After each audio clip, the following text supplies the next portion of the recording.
Alors, nous allons d'abord écouter Rimel Salem, rapporteur des Nations Unies sur les violences contre les femmes et les filles, qui n'a pas pu se joindre à nous malheureusement aujourd'hui, mais qui tenait à prendre part à cette journée et vous adresser ce message. Chères Mesdames et Messieurs, Excellences, je vous remercie de me donner l'occasion de m'exprimer aujourd'hui sur le sujet essentiel pour les droits humains, l'égalité entre les femmes et les hommes et la dignité humaine. La loi française de 2016 visant à renforcer la lutte contre la prostitution et accompagner les personnes prostituées. Cette loi s'inscrit dans le modèle d'égalité fondé sur le principe fondamental c'est reconnaître les personnes prostituées non comme des délinquants, mais comme des personnes en situation de vulnérabilité, souvent exposées à des violences et à des formes multiples d'exploitation. Ce changement de paradigme est essentiel. Il rompt avec des approches criminalisant les personnes prostituées elles-mêmes, aggravant leur marginalisation.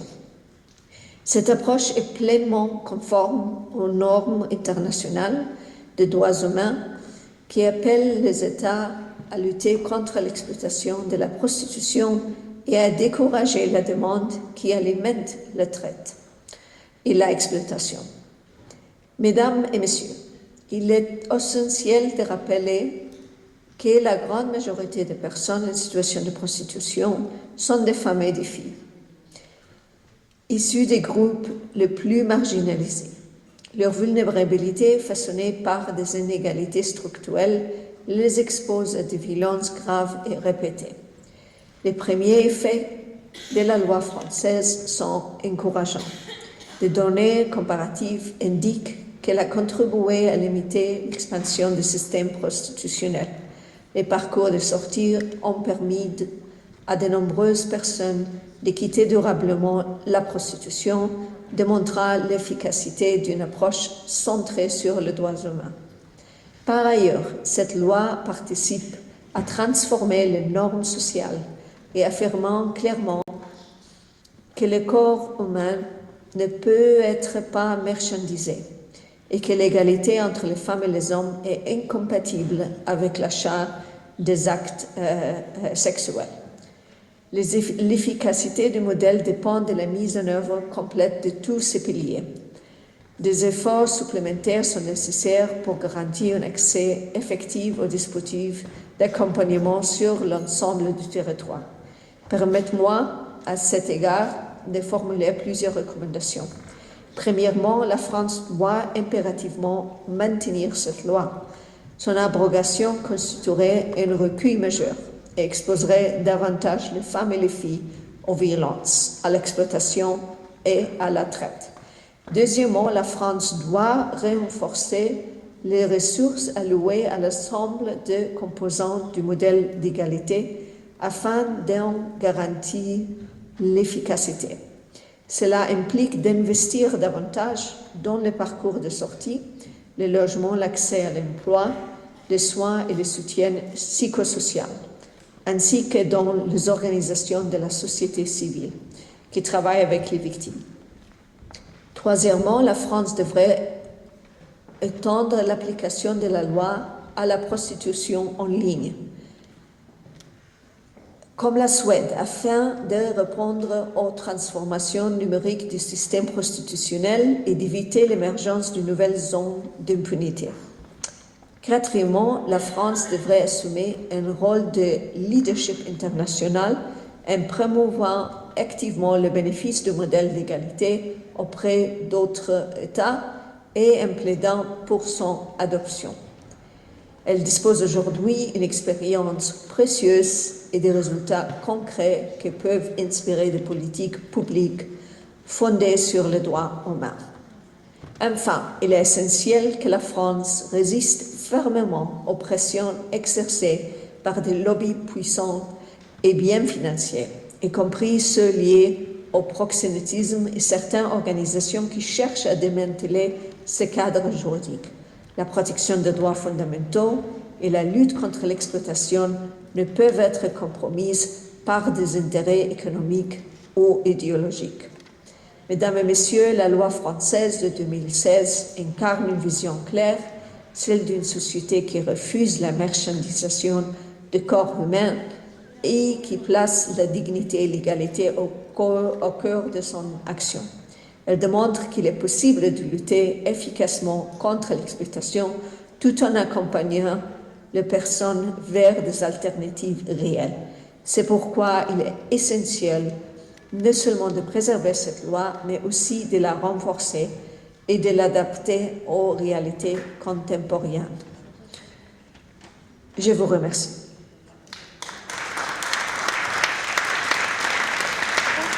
Thank you, everybody. Welcome back to this panel, and thank God the technology is with us. So great job to whoever fixed that, I have to say, in such short time. My name is Susanna Sjöberg, and I am the Secretary General of the Swedish Women's Lobby. We are a non-political and non-religious umbrella organization for the Swedish women's movement. And I'm so honored to be here today, like, vive la France, I think. Being here, like, yes. In this beautiful place with these amazing people and all of you. And I'm going to moderate this panel. And it will focus on how the adoption of abolitionist laws nationally has led to the confirmation from institutions of this law. How these victories for human rights have meant a lot for countries such as Colombia. And we heard Rimal Salem, the UN Special Rapporteur on Violence Against Women and Girls. And with me also in the panel, I will introduce, we have Maria Neuschel. You are a socialist and Democrat from the Member of Parliament from Germany. Yes? Europarliament, exactly. Here I have Emma Sibi. You are the director of CAP International. And here I have Claudia Quintero Roland, founder of Empoderama, Colombia, survivor and psychologist. Good. So, I will turn first to you, Maria. You were the rapporteur on the report on the regulation of prostitution in the EU and its cross-border implications and impact on gender equality and women's rights. You were the one initiating it.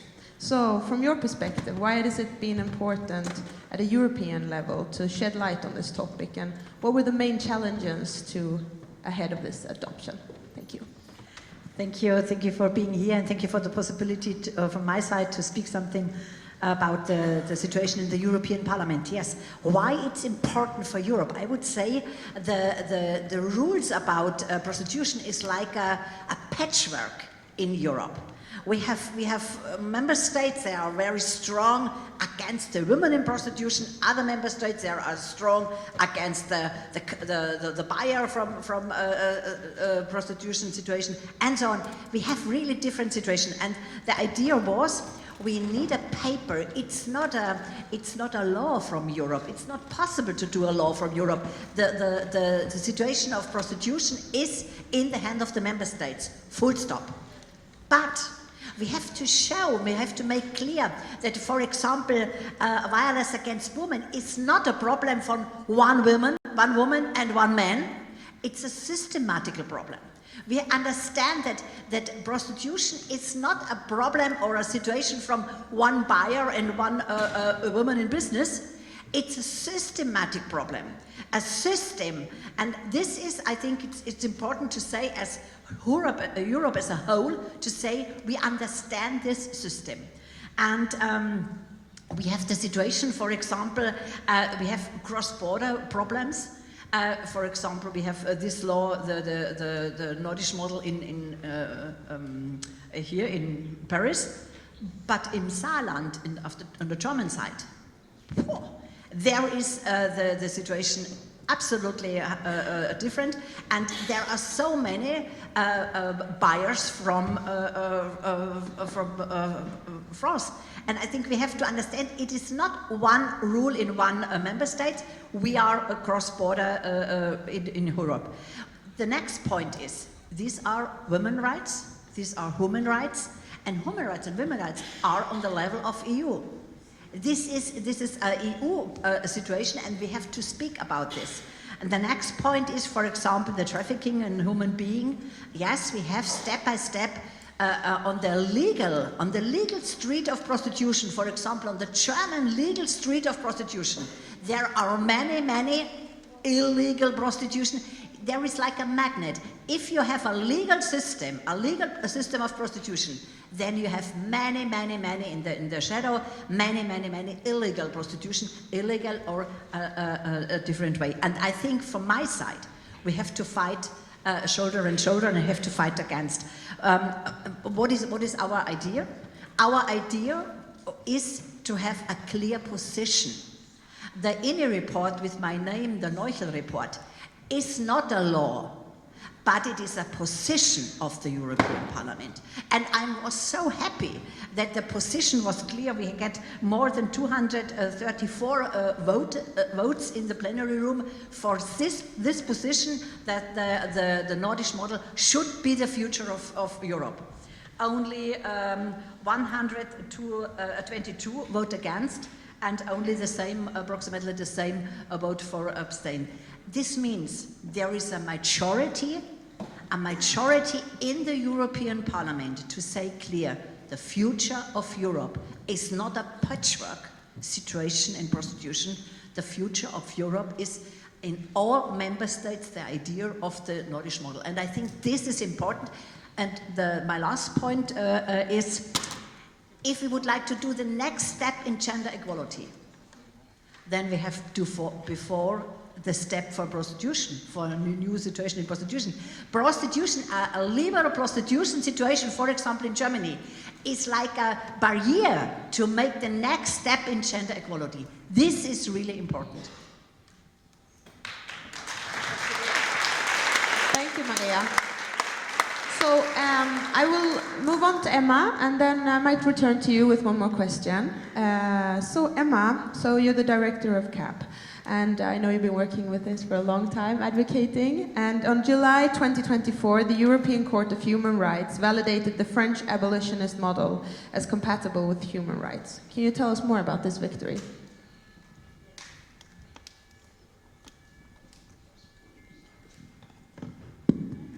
Yes, so it's very important to highlight the numerous confirmations there has been of the abolitionist model ever since France adopted its law in 2016. And the European Court of Human Rights judgment is one of those.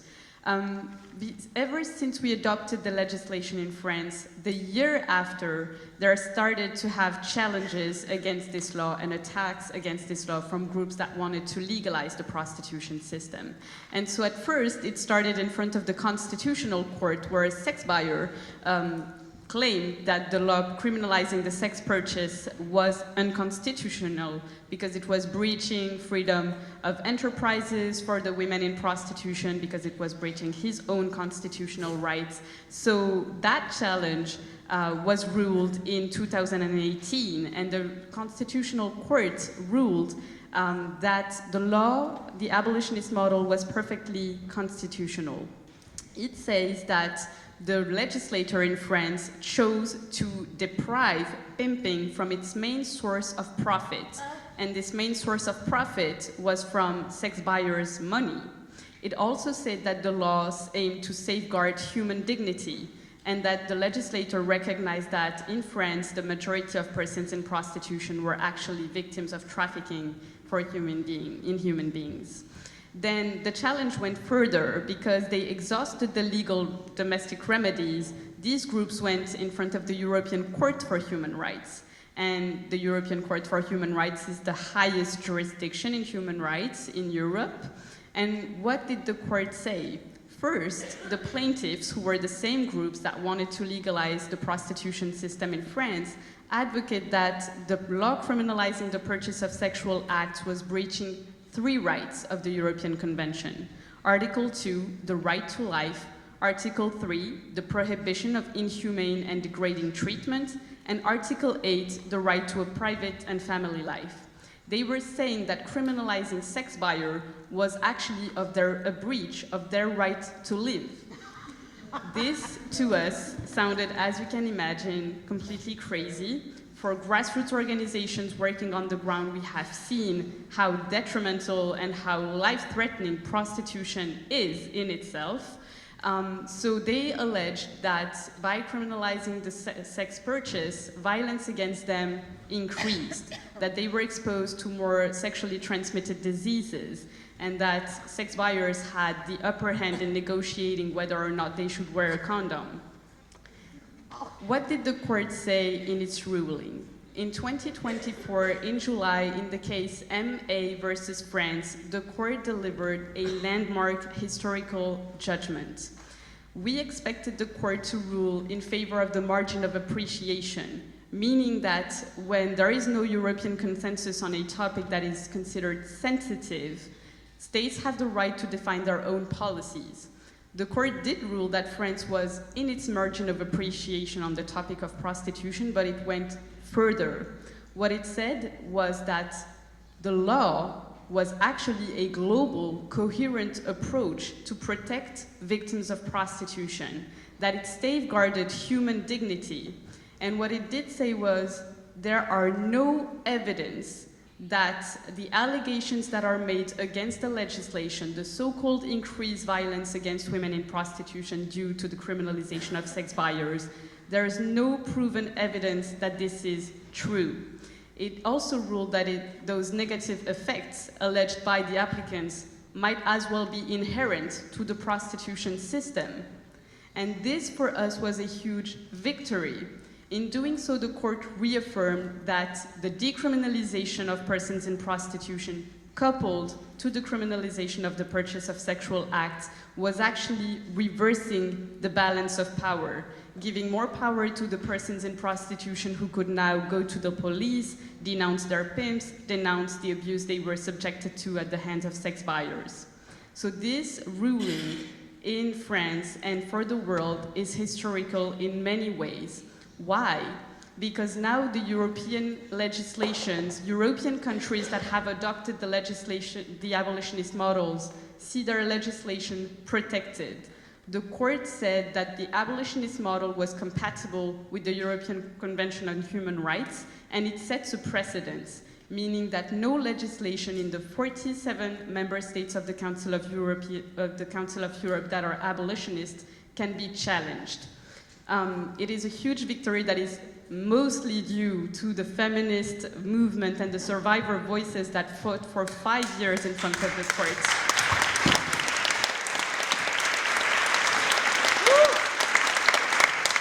And we're very happy that this legislation and that this ruling puts an end to what was a very long challenge against the abolitionist model. Thank you. Thank you. Thank you, Emma.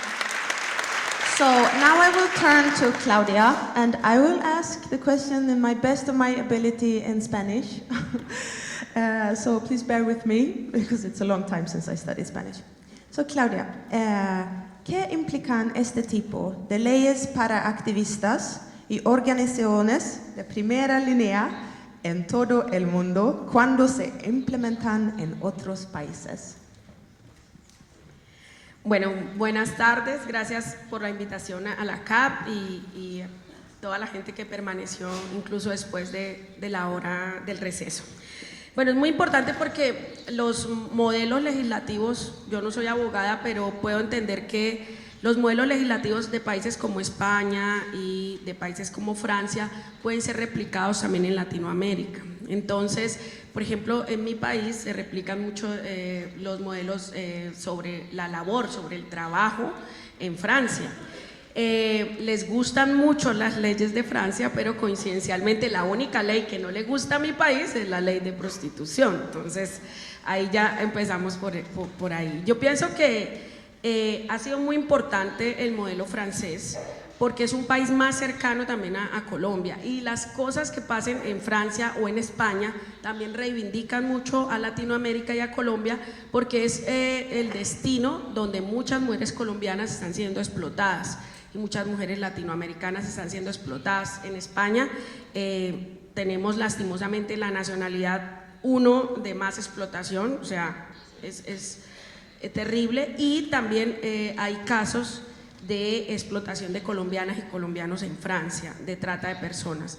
Entonces sí es importante estos modelos legislativos, sí es importante que la cooperación internacional Por ejemplo, la cooperación francesa, en cabeza de la Agencia Francesa para el Desarrollo, por ejemplo, sucedió en mi país que pone unos recursos a las violencias contra las mujeres en Colombia, pero estos recursos van a organizaciones reglamentaristas como Médicos del Mundo Francia, la cual hizo incluso una grosera discriminación hacia mi organización y hacia mi persona. O sea, los dineros de ustedes, de sus impuestos, están yendo para que en Colombia se promueva la explotación sexual y cercenen los derechos de las sobrevivientes abolicionistas. Yo soy sobreviviente y también soy una profesional que dirige una ONG en Colombia. Y entonces, si eso hacen con una persona como yo, con los fondos y con los recursos de ustedes, de sus impuestos, me parece que es totalmente inconcebible. Si Francia tiene una ley abolicionista, esta ley tiene que alcanzar también a los países en los cuales impacta, porque lo que yo estoy viendo con Médicos del Mundo Francia es que está haciendo un colonialismo ideológico. O sea, sí, en Francia tenemos solo 35.000 prostituidas, pero en Colombia sean la Tailandia de Latinoamérica. Me parece injusto, me parece muy injusto. Lo hago aquí, una denuncia pública, tengo totalmente soportado esto que estoy hablando acá. Y sí, hay una latente discriminación porque dicen Médicos del Mundo que uno de los ítems del checklist para entregar recursos a las organizaciones en Latinoamérica es que no sean abolicionistas. O sea, si eres abolicionista, no te damos recursos. Entonces, los franceses están de acuerdo con eso, de que sus impuestos no puedan ser invertidos en la vida de mujeres y niñas como yo, que fuimos explotadas en un sistema que vino del conflicto armado y que cuando salimos, estudiamos, crecemos, podemos hacer cosas increíbles, podemos escribir un libro, podemos cuidar a nuestros hijos, podemos atender a otras personas como hago yo hoy, que soy psicóloga. Entonces es cercenar eso. Entonces sí es importante que la cooperación internacional, las organizaciones aquí en terreno, en Francia y algunos políticos, y ahí también quiero hablar un poco de Suecia también, no sé, está aquí alguien de Suecia, ¿cierto? También su política exterior feminista pues no es abolicionista en Colombia, o sea, uno los ve apoyando temas que no tienen nada que ver con eso. Entonces sí hay que dar ejemplo, porque es muy egoísta que en sus países se promueva la equidad, tengan una política feminista, pero a nosotros nos sigan tratando como colonias, como que hagan lo que quieran, damos el dinero para hacer cosas que no tienen nada que ver. Colombia ahora, con el cierre de USAID, tiene graves problemas para atender a las víctimas de trata de personas. O sea, hablemos que ni siquiera atienden a personas prostituidas, sino que no atienden a las víctimas de trata, no hay ayudas materiales, las víctimas se han volcado a pedirnos a nosotras, a las ONGs, a otras sobrevivientes, nos hacen demandas de sus necesidades y nosotras tenemos que cumplir el deber del Estado colombiano. Entonces, creo que sí es importante que nos ayuden desde acá con ese propósito. Primero, con proteger a las latinoamericanas que están en sus territorios, que están siendo explotadas, y segundo, cuidando la cooperación internacional para que llegue directamente a las comunidades de mujeres que fuimos explotadas. La mayoría de mujeres que fuimos explotadas en Colombia o en Latinoamérica que hacemos activismo, estamos racializadas, venimos de unos sectores bastante precarizados y cuando vamos a trabajar pues nos toca toda la responsabilidad llevarla. Entonces sí creo importante que se sigan promoviendo este tipo de leyes, claro que sí.